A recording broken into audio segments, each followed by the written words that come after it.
우리 삶을 움직이는 뉴스, 중심 잡힌 시선으로 전하겠습니다. 황보선의 출발 새아침. 네, 황보선의 출발 새아침 4부 시작합니다. 윤석열 검찰총장 직무 배제 결정에 대한 법원의 집행 정지 인용 결정에도 불구하고 추미애 장관은 즉시 항고로 불복했습니다.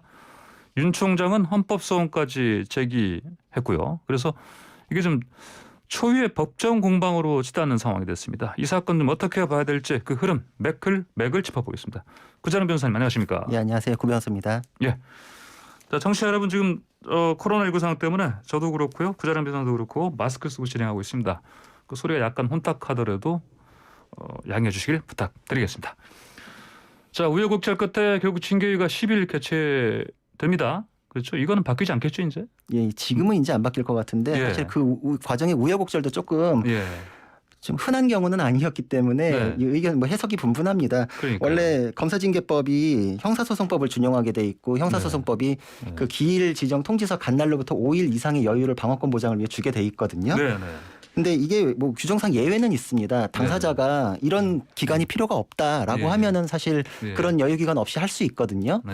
그래서 지금 이거에 대해서 해석하는 뭐 의견이 법무부의 초보적인 실수다라고 하는 의견도 있습니다. 왜냐하면 네, 네. 검사징계법이 26개밖에 안 되거든요. 예. 사실 법조인이면 한눈에 보여요. 이 조항은. 네, 그리고 네, 네. 형사소송법은 법무부랑 검찰이 맨날 들여다보는 조항이기 예. 때문에 이걸 모를 리도 없고 그래서 이걸 놓쳤으면 초보적인 실수다라고 예. 볼 수도 있고 예. 만약에 윤 총장이 이의 제기 안 할 거를 기대하고 빨리 한번 땡겨보겠다라는 의도였으면 법무부가 그럼에도 불구하고 이렇게 잡은 건 굉장히 서두르고 있다라는 그러니까요. 그런 걸 좀 엿볼 수 있는 부분이죠. 그러니까 초보적인 실수 아니면 지나친 무리수 그렇죠. 둔 것이다. 그렇죠. 그런데 법무부가 이렇게 서두른 이유를 뭘로 봐야 되겠습니까? 지금 이제 언론에서 요새 이제 오늘 아침부터 예. 이제 기사가 나오기 시작하는데 예. 검사징계법 위원 구성 규정 지금 이제 헌법소원도 있고 지금 갑자기 딱 부각이 됐지 않습니까? 예. 요거에 대해서 그래서 이제 자세히 살펴보니까 지금 개정법이 통과가 돼 있습니다. 그래서 예. 1월 21일에 개정법이 시행이 되고요. 예. 지금 법무부 장관이 위원 전부를 구성할 수 있는 규정이 다음 달 21일부터는 외부에서 위원들이 더 많이 늘어나고 외부 추천을 받게 돼 있습니다. 총 9명이 그러니까 늘어나고요. 예, 예. 그러니까 외부 위원 4명인데 그걸 다 지금 법무부랑 상관없는 외부에서 지금 추천하게 돼 있거든요. 예, 예. 그러니까 지금 규정대로 징계위원회를 꾸려서 할 수 있는 거는 이제 한 달 남짓밖에 없으니까 법무부가 이걸 고려한 거 아닌가. 그래서 서두르는 거 아닌가. 이런 해석도 뭐 있습니다. 예.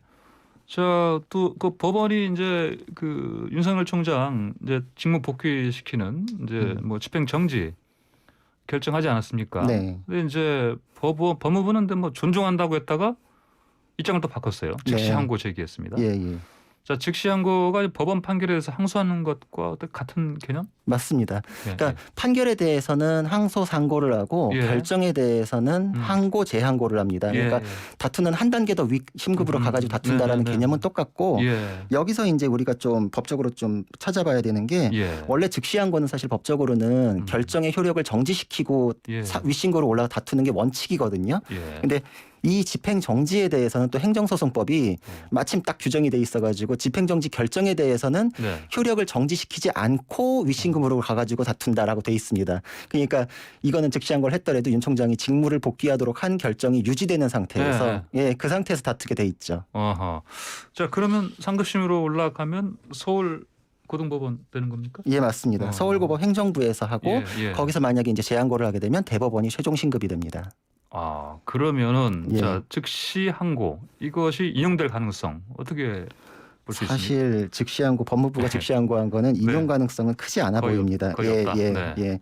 집행정지 사건이 지금 따지는 거는 핵심되는 거는 불이익의 비교 형량이라 그래가지고 예. 나중에 인용됐을 때 복귀하더라도 시간 그만큼 지나면 총장 직무 그만큼 못한 회복하기 이제 손해는 회복하기 어려운 거 아니냐. 네, 네. 요거를 핵심으로 보거든요. 예. 그런데 지금 행정법원에서는 명시적으로 그거에 대해서 판단한다. 그리고 실체적인 징계 사유는 본안에서 따질 거니까 나는 여기서 판단하지 않는다. 이게 지금 법에서 원하는 그대로를 했고 제가 결정문도 이제 입수해서 봤는데 정말 법에 충실하게 해석을 했다. 예. 그리고 열심히 썼다. 정말 정교하게 썼다는 생각이 들었어요. 그래서 이거는 아마 올라가도 깨지기는 어렵겠다. 이런 예. 생각이 듭니다. 네, 지금 사건 인법 법률 전문가의 시각으로 주요 이슈를 분석해보는 시간인데요. 자, 방송 들으신 분들 가운데 구자령 변호사가 어떻게 생겼나 궁금하시는 분들이 있는 것 같아요. 자, 그러신 분들은요 유튜브에서 YTN 라디오 검색하시면 YTN 라디오 보이는 라디오 보실 수가 있습니다. 자, 이 유튜브에서 확인하시면 네. 미남 변호사라는 걸 확인할 수 있을 겁니다. 자, 방송 중 의견 주실 분들은 샵 0945번 50원 유료 문자로 전해주시기 바랍니다. 자, 그러면 이렇게 그 즉시 항고 사건이 뭐 어떻게 집행정지 1차 결정처럼 빨리 신속하게 어떻게 내려질까요? 아니요, 그렇진 않습니다. 그 항고심은 그 1심처럼 그렇게 신속하게 내려지진 않고요. 예. 이게 왜 그러냐면은 그 법원에서 관여하기 전에는 당사자들끼리의 분쟁 상태잖아요. 예. 거기에 대해서는 사법적인 평가가 이루어져야 되기 때문에 네. 1차 집행정지 사건은 신속하게 이루어지는데 예. 그 사법부의 결정이 나오면 그 상태는 사법부가 법적 평가를 해서 만들어 놓은 질서잖아요. 예. 그러니까 사법부가 이제 이것이 일단 맞다라는 1차적인 판단이 있기 때문에 네. 급박한 손해는 일단 막아졌다고 보는 거죠. 네. 그러니까 재항고심의 결정이 내려질 때까지는 사법부의 판단이 네. 형성한 질서기 때문에 네. 재항고심은 그렇게 1심처럼 급박하지 않습니다. 그래서 그러니까요. 이거는 결정이 이렇게 빨리 나오지 않을 겁니다. 네. 자, 그러면 뭐 징계 절차가 마무리될 때까지 직무 배제 즉시 항고 사건 결론이 나오지 않을 텐데. 그렇죠. 그럼 뭐 이거 의미 없는 거다 이렇게 봐야 되지 않겠어요? 맞습니다. 이게 법적으로 굉장히 정확한 판단이신데 예. 지금 징계에서 정직 이상의 징계 처분이 내려지면 직무 배제 다퉈봤자 복귀할 직무가 없게 되니까 이게 지금 윤 총장이나 법무부 모두 직무 배제에 대해서는 더 이상 다툴 소외이익이 없게 되거든요. 예. 그러니까 법무부도 이거를 너무 잘 알고 있을 거예요. 네. 근데도 1차 결정에 대해서 다툰 거, 즉시항고를 한 건데 지금으로서는 법무부가 가능성이 있고 없고를 지금 따지는 게 아닌 거 아닌가. 이거는 예. 불리한 내용의 결정이라는 거는 내가 네, 앞으로 할 거에 대해서 좀 안 좋게 해석되는 내용이 네. 될 수 있다. 그것마저도 싫다. 그러니까 불리하게 작용하는 거는 어떻게든 확정시키지 않고 계속 다툼 상태로 만들겠다. 예. 이런 취지가 제일 크게 작용한 것으로 보이고 이거는 그럼 결국은 그 누구도 정말 단 한 발자국도 물러서지 않겠다. 이런 태도를 엿볼 수 있는 부분입니다. 우리가 뭐 일반 어떤 기업들이라든지 민간인 사이에 어떤 이렇게 서로 막 그 맞불로 계속 왔다 갔다 하는 건 뭐 볼 수 있겠지만 그렇죠. 이렇게 정부가 법무부가 그렇죠.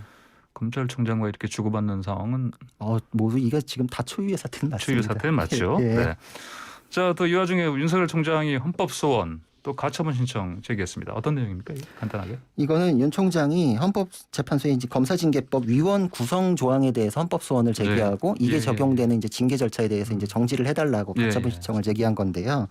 지금 문제된 조항 살펴보면 검사징계법이 장관, 차관 그리고 네. 장관이 지명하는 위원 네. 5명 이런 아. 식이라 가지고 네. 사실 차관 이외에는 장관이랑 장관 지명한 5명 들어오니까 법무부 예. 장관이 다 구성할 수 있게 되는 식으로 예. 돼 있습니다. 현재 현재도 검사 2명도 장관이 지명하고 장을 지명하고요. 그렇죠. 네. 그러니까 네. 윤 총장 측에서는 총장의 경우에는 법무부 장관이 징계 청구도 하고 징계위원회 구성도 하니까 이거 공정성 보장받을 수 없는 거 아니냐. 네. 마치 검사가 기소해놓고 법관도 검사가 고른다. 네. 지금 현대 사법체계에서는 그 소추하고 판단이 분리되어 있는 게 원칙이거든요. 그래서 예. 이거에 대해서 지금 다투는 그런 상황입니다. 아, 그렇군요. 그러면 이것도 이제 헌법재판소에서 뭐 결정을 내리려면 시간이 그렇죠. 언제 이게 될 것이냐? 그렇죠. 이게 궁금한데. 그 집행정지 예. 이런 것보다도 훨씬 더 오래 걸립니다. 예. 그냥 생각해도 상식적으로 그렇죠. 봐도 그럴 예. 것 같습니다. 예, 전에 설레 보면은 패스트트랙 네네. 법안 처리 중에 강제 사보임 사건 가처분 문제된 적 있잖아요. 네, 그것도 네, 몇 네. 개월 걸렸거든요.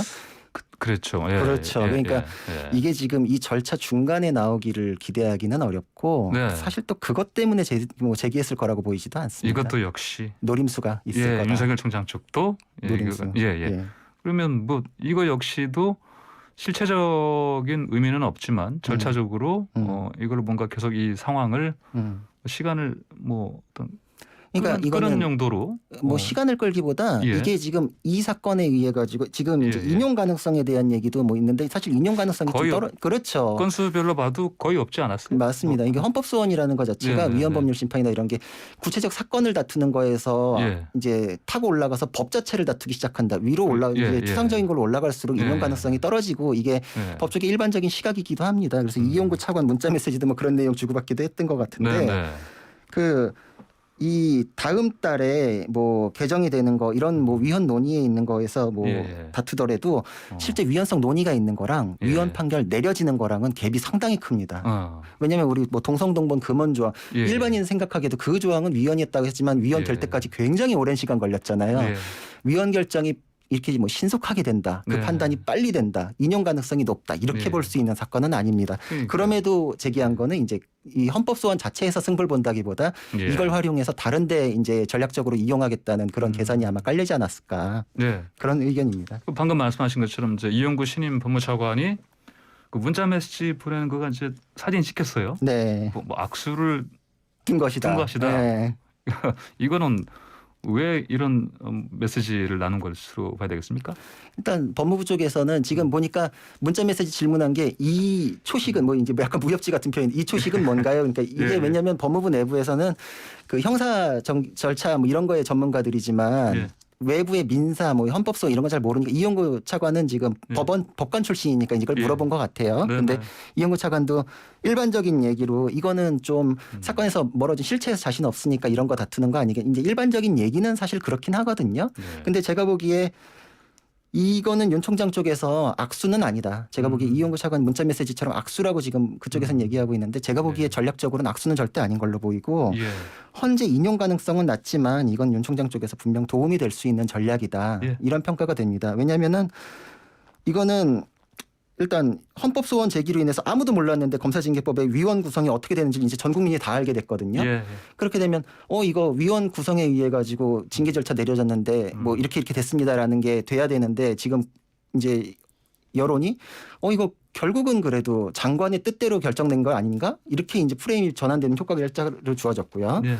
그리고 두 번째로는 기피 신청이 지금 굉장히 논의가 많이 되고 있는데 위헌성에 대해서도 분명히 다툴 건데 위헌성을 제거하는 게 위원을 장관이 일방적으로 다 이렇게 전원을 구성했더라도 예. 기피 절차가 잘 예. 이제 작동을 하면은 예. 위헌성이 사라집니다라고 얘기할 텐데 지금 그럼 기피 신청을 안 받아주면서 예. 위헌성은 없다라고 얘기하기 지금 이제 논리 충돌이 생겨요. 아, 네.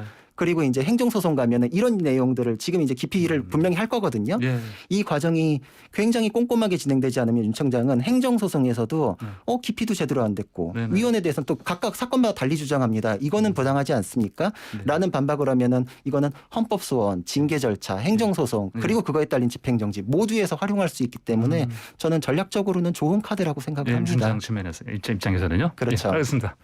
오늘 여기까지 듣겠습니다. 감사합니다. 네, 감사합니다. 네, 지금까지 사건 인법의 구자랑 변호사였습니다.